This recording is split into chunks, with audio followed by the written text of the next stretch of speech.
ये आकाशवाणी है। अब आप मुकेश कुमार से समाचार सुनिए।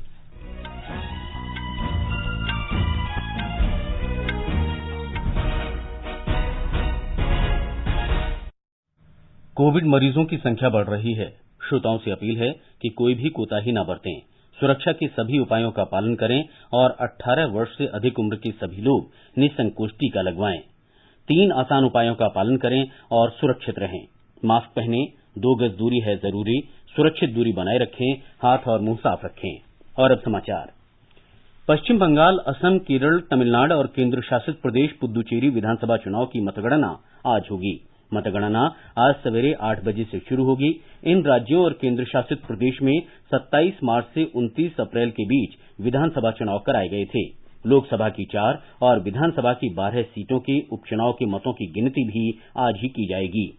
मतदान के रुझान और परिणाम निर्वाचन आयोग की वेबसाइट पर उपलब्ध रहेंगे।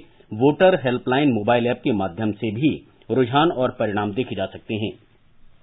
निर्वाचन आयोग ने कोविड महामारी की दूसरी लहर को देखते हुए मतगणना केंद्रों पर कोविड के कड़े दिशा निर्देश जारी किए हैं।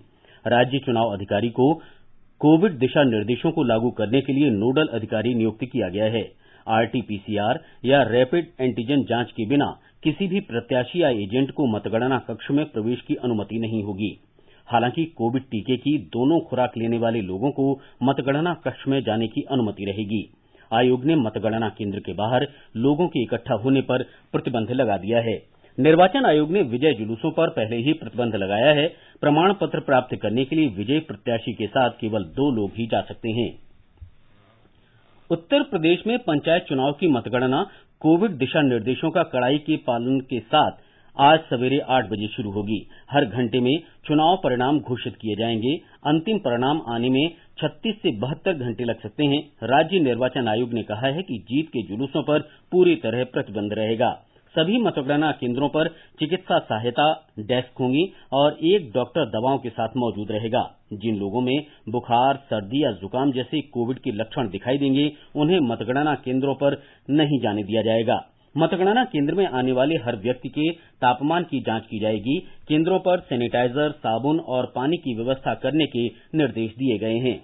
उत्तर प्रदेश में 4 चरणों में हुए पंचायत चुनाव 29 अप्रैल को संपन्न हुए थे। इससे पहले कल राज्य सरकार और राज्य निर्वाचन आयोग से कोविड के दिशा निर्देशों का पालन सुनिश्चित करने का आश्वासन मिलने के बाद उच्चतम न्यायालय ने मतगणना की अनुमति दी थी। न्यायालय ने कहा था कि चुनाव परिणामों की घोषणा के बाद किसी प्रकार की रैली नहीं होगी। सरकार ने कहा है कि 18 से 44 वर्ष की आयु के लोगों के 84,599 लोगों को कल कोविड का पहला टीका लगाया गया है। कोविड टीकाकरण का तीसरा चरण कल से शुरू हो गया। इस चरण में 18 से 44 वर्ष के बीच के लोगों को कोविड का टीका लगाया जाना है। टीके के लिए पंजीकरण प्रक्रिया 28 अप्रैल से शुरू हुई थी।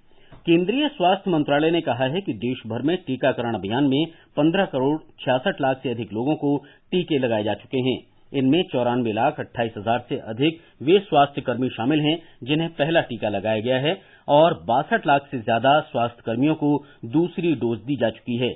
1 करोड़ 26 लाख से अधिक अग्रिम पंक्ति के कार्यकर्ताओं को पहला टीका और 68 लाख से अधिक कार्यकर्ताओं को दूसरा टीका लगाया जा चुका है। मंत्रालय ने कहा है कि देश में कल रात 8 बजे तक 16 लाख से अधिक टीके लगाए गए, जिनमें से लगभग 10 लाख लाभार्थियों को पहला टीका लगा, जबकि 6,58,000 लाभार्थियों को दूसरा टीका लगाया गया।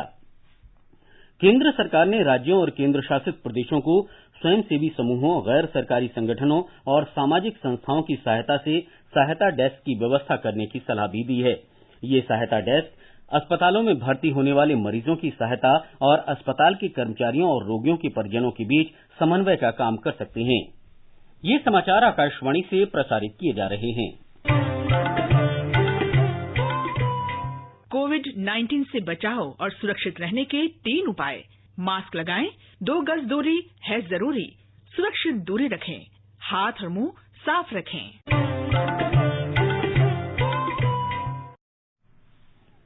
प्रधानमंत्री कार्यालय ने स्वास्थ्य मंत्रालय से पीएम केयर्स फंड से खरीदे गए 150 वेंटिलेटर्स दिल्ली में सरदार पटेल कोविड देखभाल केंद्र को उपलब्ध कराने को कहा है।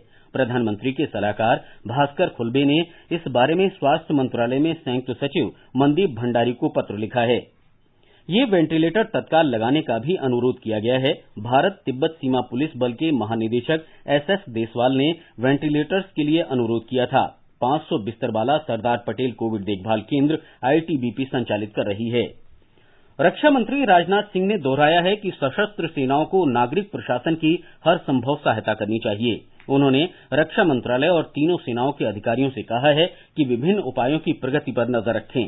श्री सिंह ने कल कोविड-19 महामारी के खिलाफ भारत के संघर्ष को मजबूत बनाने के लिए सशस्त्र सेनाओं और रक्षा मंत्रालय की तैयारियों की वीडियो कॉन्फ्रेंस के माध्यम से समीक्षा की। विशेष उपायों के जरिए करीब 600 अतिरिक्त डॉक्टरों की सेवाएं उपलब्ध कराई जा रही हैं। भारतीय नौसेना ने विभिन्न अस्पतालों में सहायता के लिए 200 बैटलफील्ड नर्सिंग सहायक तैनात किए हैं। नेशनल कैडेट कोर ने महाराष्ट्र, उत्तराखंड और हरियाणा में विभिन्न स्थानों पर 300 कैडेट और कर्मचारी तैनात किए हैं। भारतीय सेना ने विभिन्न राज्यों में 720 से अधिक बिस्तर नागरिकों के लिए उपलब्ध कराए हैं। एक रिपोर्ट। रक्षा मंत्री ने सेना को निर्देश दिया कि वो राज्य और जिला स्तर पर स्थानीय प्रशासन के साथ जानकारी साझा करे। प्रमुख रक्षा अध्यक्ष बिपिन रावत ने सुझाव दिया कि स्थानीय सैन्य कमान को सिविल प्रशासन की सक्रिय सहायता करनी चाहिए। बैठक में श्री सिंह को बताया गया कि डीआरडीओ ने लखनऊ में 500 बिस्तर क्षमता वाला अस्पताल स्थापित किया है, जो अगले 2-3 दिन में काम करना शुरू कर देगा।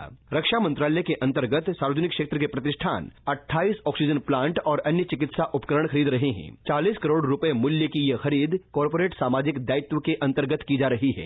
हिंदुस्तान एरोनॉटिक्स लिमिटेड ने बेंगलुरु में 250 बिस्तर का अस्पताल स्थापित किया है। 250 बिस्तरों वाला एक और अस्पताल लखनऊ में बनाया जा रहा है। बैठक में रक्षा मंत्रालय और तीनों सेनाओं के वरिष्ठ अधिकारियों ने हिस्सा लिया। अनुपम मिश्र की रिपोर्ट के साथ समाचार कक्ष से वीरेंद्र कौशिक। सरकार ने कहा है कि देश में 30 उद्योगों की पहचान की गई है, जहां नाइट्रोजन बनाने के मौजूदा संयंत्रों को ऑक्सीजन संयंत्रों में बदला जाएगा। पर्यावरण मंत्रालय ने कहा है कि कोविड-19 महामारी की स्थिति और चिकित्सा उद्देश्यों के लिए ऑक्सीजन की बढ़ती मांग के कारण सरकार ने केंद्रीय प्रदूषण नियंत्रण बोर्ड को नाइट्रोजन बनाने के अतिरिक्त संयंत्रों की पहचान करने और उन्हें ऑक्सीजन उत्पादन संयंत्रों में बदलने की संभावना तलाशने को कहा था। कोविड से संघर्ष में भारत को सहायता के रूप में थाईलैंड से 15 ऑक्सीजन कंसंट्रेटर्स कल दिल्ली पहुंच गए।